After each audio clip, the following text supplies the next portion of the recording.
रोज का वचन। रोज के वचन में आपका स्वागत है। दिन 44। निर्गमन अध्याय 13। निर्गमन अध्याय 13। फिर यहोवा ने मूसा से कहा कि क्या मनुष्य के क्या पशु के इस्राएलियों में से जितने अपनी अपनी माँ के जेठे हो उन्हें मेरे लिए पवित्र मानना, वह तो मेरा ही है। फिर मूसा ने लोगों से कहा, इस दिन को स्मरण रखो जिसमें तुम लोग दासत्व के घर अर्थात मिस्र से निकल आए हो। यहोवा तो तुमको वहां से अपने हाथ के बल से निकाल लाया। इसमें खमीरी रोटी न खाई जाए। आबीब के महीने में आज के दिन तुम निकले हो, इसलिए जब यहोवा तुमको कनानी, हित्ती, एमोरी, हिव्वी और यबूसी लोगों के देश में पहुंचाएगा, जिसे देने की उसने तुम्हारे पुरखाओं से शपथ खाई थी और जिसमें दूध और मधु की धारा बहती है, तब तुम इसी महीने में पर्व करना। 7 दिन तक अखमीरी रोटी खाया करना और 7वें दिन यहोवा के लिए पर्व मनाना। इन 7 दिनों में अखमीरी रोटी खाई जाए, वरन तुम्हारे देश भर में न खमीरी रोटी न खमीर तुम्हारे पास देखने में आए। और उस दिन तुम अपने अपने पुत्र को यह कह के समझा देना कि यह तो हम उसी काम के कारण करते हैं जो यहोवा ने हमारे मिस्र से निकल आने के समय हमारे लिए किया था।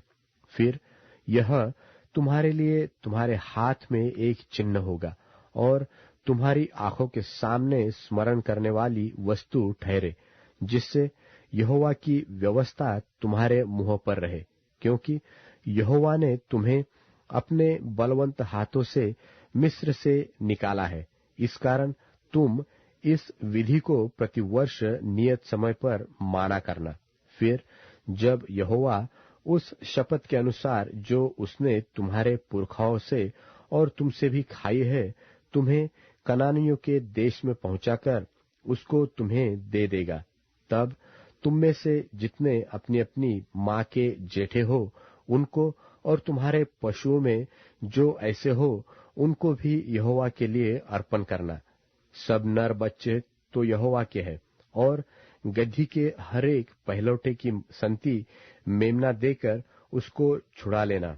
और यदि तुम उसे छुड़ाना न चाहो तो उसका गला तोड़ देना, पर अपने सब पहलौठे पुत्रों को बदला देकर छुड़ा लेना। और आगे के दिनों में जब तुम्हारे पुत्र तुमसे पूछे कि यह क्या है, तो उनसे कहना कि यहोवा हम लोगों को दासत्व के घर से अर्थात मिस्र देश से अपने हाथों के बल से निकाल लाया है। उस समय जब फिरौन ने कठोर होकर हमको जाने देना न चाहा, तब यहोवा ने मिस्र देश में मनुष्य से लेकर पशु तक सबके पहलौठों को मार डाला। इसी कारण पशुओं में से तो जितने अपनी अपनी माता के पहलौठे नर हैं, उन्हें हम यहोवा के लिए बलिदान करते हैं, पर अपने सब जेठे पुत्रों को हम बदला देकर छुड़ा लेते हैं। और यह तुम्हारे हाथों पर एक चिन्ह सा और तुम्हारी भौहों के बीच टीका सा ठहरे, क्योंकि यहोवा हम लोगों को मिस्र से अपने हाथों के बल से निकाल लाया है। जब फिरौन ने लोगों को जाने की आज्ञा दे दी, तब यद्यपि पलिश्तियों के देश में होकर जो मार्ग जाता है वह छोटा था, तो भी परमेश्वर यह सोचकर उनको उस मार्ग से नहीं ले गया कि कहीं ऐसा न हो कि जब ये लोग लड़ाई देख तब पछताकर मिस्र को लौट आए। इसलिए परमेश्वर उनको चक्कर खिलाकर लाल समुद्र के जंगल के मार्ग से ले चला, और इस्राएली पांति बांधे हुए मिस्र से निकल गए।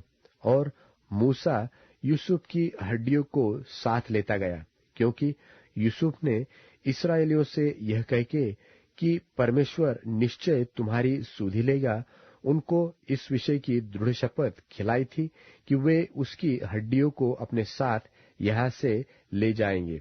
फिर उन्होंने सुक्कोत से कूच करके जंगल की छोर पर एताम में डेरा दिया, और यहोवा उन्हें दिन को मार्ग दिखाने के लिए मेघ के खंबे में और रात को उजियाला देने के लिए आग के खंबे में होकर उनके आगे आगे चला करता था, जिससे वे रात और दिन दोनों में चल सके। उसने न तो बादल के खंबे को दिन में और न आग के खंबे को रात में लोगों के आगे से हटाया।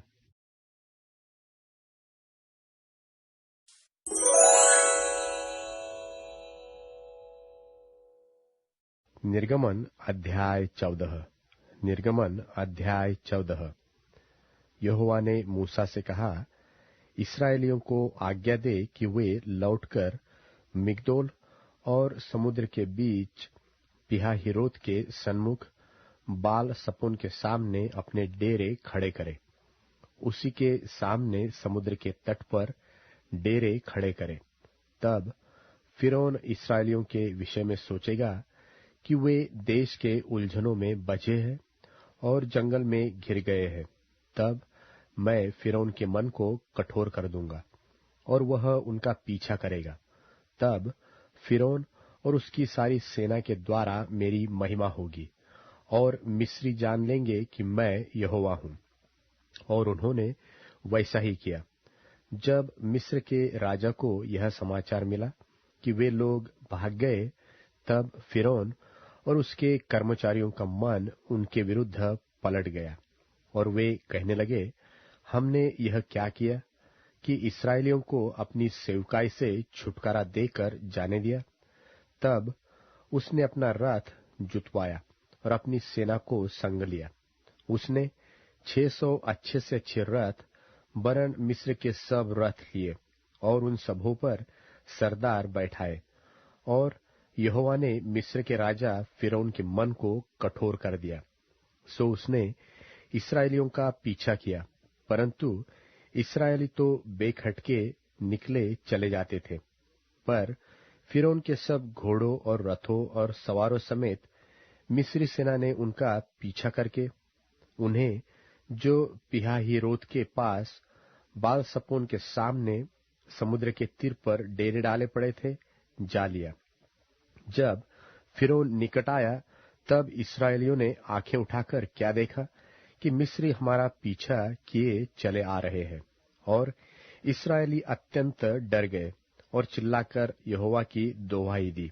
और वे मूसा से कहने लगे, क्या मिस्र में कब्रें न थी जो तू हमको वहां से मरने के लिए जंगल में ले आया है? तूने हमसे यह क्या किया कि हमको मिस्र से निकाल लाया? क्या हम तुमसे मिस्र में यही बात न कहते रहे कि हमें रहने दे कि हम मिस्रियों की सेवा करें? हमारे लिए जंगल में मरने से मिस्रियों की सेवा करनी अच्छी थी। मूसा ने लोगों से कहा, डरो मत, खड़े खड़े वह उद्धार का काम देखो जो यहोवा आज तुम्हारे लिए करेगा, क्योंकि जिन मिस्रियों को तुम आज देखते हो उनको फिर कभी न देखोगे। यहोवा आप ही तुम्हारे लिए लड़ेगा, इसलिए तुम चुपचाप रहो। तब यहोवा ने मूसा से कहा, तू क्यों मेरी दोहाई दे रहा है? इस्राएलियों को आज्ञा दे कि यहां से कूच करे, और तू अपनी लाठी उठाकर अपना हाथ समुद्र के ऊपर बढ़ा, और वह 2 भाग हो जाएगा। तब इस्राएली समुद्र के बीच होकर स्थल ही स्थल पर चले जाएंगे। और सुन, मैं आप मिस्रियों के मन को कठोर करता हूं, और वे उनका पीछा करके समुद्र में घुस पड़ेंगे। तब फिरौन और उसकी सारी सेना और रथों और सवारों के द्वारा मेरी महिमा होगी। और जब फिरौन और उसके रथों और सवारों के द्वारा मेरी महिमा होगी, तब मिस्री जान लेंगे कि मैं यहोवा हूं। तब परमेश्वर का दूत जो इस्राएली सेना के आगे आगे चला करता था, जाकर उनके पीछे हो गया, और बादल का खंबा उनके आगे से हटकर उनके पीछे जा ठहरा।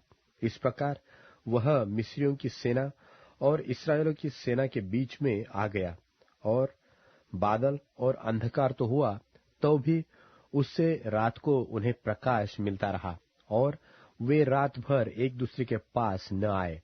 और मूसा ने अपना हाथ समुद्र के ऊपर बढ़ाया, और यहोवा ने रात भर प्रचंड पुरवाई चलाई, और समुद्र को दो भाग करके जल ऐसा हटा दिया जिससे कि उसके बीच सूखी भूमि हो गई। तब इस्राएली समुद्र के बीच स्थल ही स्थल पर होकर चले, और जल उनकी दाहिनी ओर बाईं ओर दीवार का काम देता था। तब मिस्री अर्थात फिरौन के सब घोड़े, रथ और सवार उनका पीछा किए हुए समुद्र के बीच में चले गए। और रात के पिछले पहर में यहोवा ने बादल और आग के खंभे में से मिस्रियों की सेना पर दृष्टि करके उन्हें घबरा दिया, और उसने उनके रथों के पहियों को निकाल डाला, जिससे उनका चलना कठिन हो गया।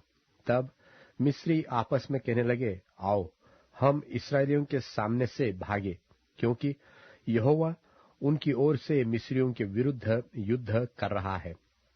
फिर यहोवा ने मूसा से कहा, अपना हाथ समुद्र के ऊपर बढ़ा कि जल मिस्रियों और उनके रथों और सवारों पर फिर बहने लगे। तब मूसा ने अपना हाथ समुद्र के ऊपर बढ़ाया, और भोर होते होते क्या हुआ कि समुद्र फिर जो का त्यों अपने बल पर आ गया, और मिस्री उल्टे भागने लगे। परंतु यहोवा ने उनको समुद्र के बीच ही में झटक दिया, और जल के पलटने से जितने रथ और सवार इस्राएलियों के पीछे समुद्र में आए थे, सो सब वरन फिरौन की सारी सेना उसमें डूब गई, और उसमें से एक भी न बचा। परंतु इस्राएली समुद्र के बीच स्थल स्थल पर होकर चले गए, और जल उनकी दाहिनी और बाईं दोनों ओर दीवार का काम देता था। और यहोवा ने उस दिन इस्राएलियों को मिस्रियों के वश से इस प्रकार छुड़वाया, और इस्राएलियों ने मिस्रियों को समुद्र के तट पर मरे पड़े हुए देखा। और यहोवा ने मिस्रियों पर जो अपना पराक्रम दिखलाया था, उसको देखकर इस्राएलियों ने यहोवा का भय मानना और यहोवा की और उसके दास मूसा की भी प्रतीति की।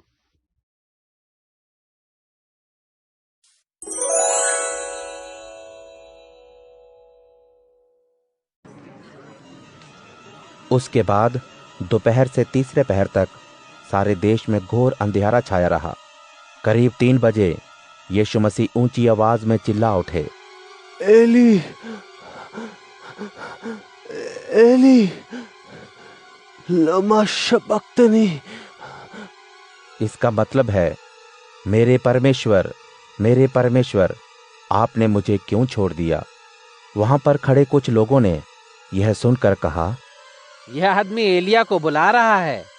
तुरंत उनमें से एक ने दौड़कर दाख मधु और सिरके में डुबोए स्पंज को एक सरकंडे पर रखकर यीशु को पीने के लिए दिया। बाकी लोगों ने कहा, उसे चिल्लाने दो, अभी देखते हैं कि एलिया उसे बचाने आता है या नहीं। यीशु ने ऊंची आवाज में चिल्लाने के बाद अपनी आत्मा त्याग दी। उसी समय तुरंत प्रार्थना भवन का पर्दा ऊपर से नीचे 2 हिस्सों में बंट गया।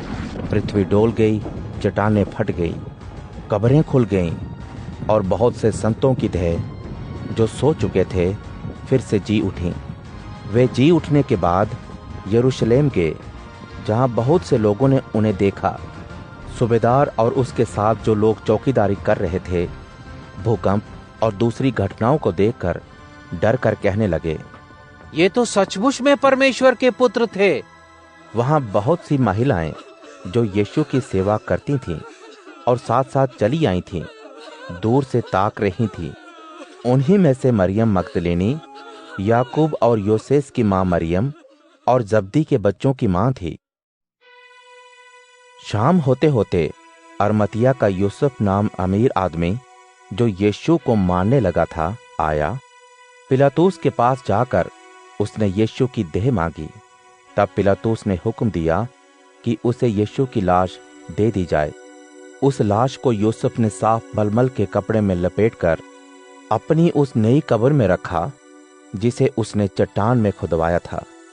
उस कब्र के मुंह पर एक बड़े पत्थर को रखवाकर वह वहां से चला गया। मरियम मगदलिनी और दूसरी मरियम वहां कब्र के सामने ही बैठी हुई थीं। अगले दिन, जो कि तैयारी के दिन के बाद था, प्रधान पुरोहित और फरीसी पिलातुस के पास आकर कहने लगे, महाशय, जीते जी उस धोखेबाज ने कहा था 3 दिन बाद वो जी उठेगा। इसलिए ये आज्ञा दें कि 3 दिन तक कब्र की रक्षा की जाए, नहीं तो कहीं उसके शिष्य उसकी लाश को चुरा ना ले जाएं और लोगों में ये बात फैला दें कि यीशु मरे हुओं में से जी उठे हैं। ये तो पहली गलती से ज्यादा बड़ी गलती होगी। पिलातुस ने उनसे कहा, तुम्हारे पास पहरेदार हैं, जितना हो सकता है उतना ज्यादा पहरा बढ़ा दो।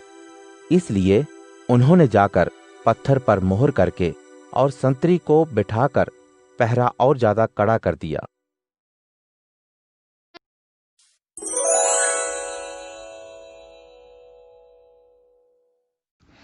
मेरे पुत्र, मेरी बातें ध्यान से सुन, मेरे वचनों की ओर कान दे। यही तेरी आंखों से ओझल ना हो, इनको अपने हृदय में धारण कर। जो व्यक्ति उनको प्राप्त कर लेता है उसको मानो जीवन मिल जाता है, वह सदा स्वस्थ रहता है। मेरे पुत्र, सबसे अधिक अपने हृदय की रक्षा कर, क्योंकि जीवन के स्रोत उससे ही फूटते हैं। अपने मुंह से कुटिल बातें मत निकालना और न ओंठों पर धोखाधड़ी की बातें आने देना।